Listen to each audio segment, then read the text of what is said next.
નમસ્કાર દોસ્તો, આજે અણી ગામે શ્યામ એગ્રો મનીષભાઈ આગળ સહી. તો મનીષભાઈ, તમે તુવેર માટે શું આજે સાંભળો છો આજકાલ તુવેરનું વાવેતરનું ના બધું?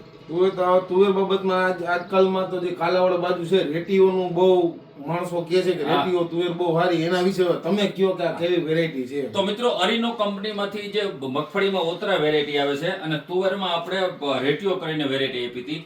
આપણે ભેસાણ છે, કાલાવડ તાલુકો છે, ગોંડલમાં ઘણી જગ્યાએ. તો અત્યારે તુવેરમાં અત્યારે લગભગ આજે 30 ડિસેમ્બર છે, તો 30 ડિસેમ્બર પછી 20-25 દિવસમાં તુવેર નીકળશે.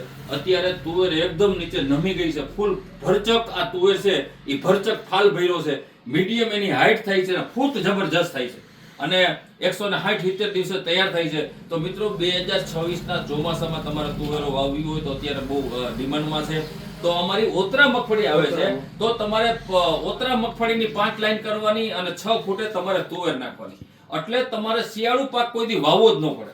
તમારે આજે ધારો કે દાખલા તરીકે 25 મણ મગફળી થઈ, 20-25 મણ આ થઈ, તો એક જ વાવણીની અંદર તમારો 40-50 મણનો માલ તૈયાર થઈ જાય. અને બે પાકના ભાવ સારા, બે પાકમાં ટેકાના ભાવ સારા અને વેરાયટી બે જબરજસ્ત.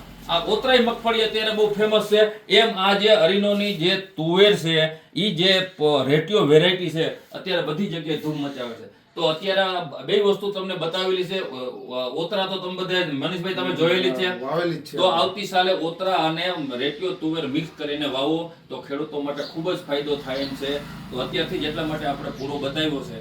તો ફરીથી મનીષભાઈ નો ખૂબ ખૂબ આભાર. આજે તુવેર બી જોઈ અને ઓતરા તો એને ખૂબ વાવેલી છે. તો આવતી સાલે બંને વેરાયટી મિક્સ કરીને વાવવાની ખાસ ભલામણ છે. જય હિન્દ.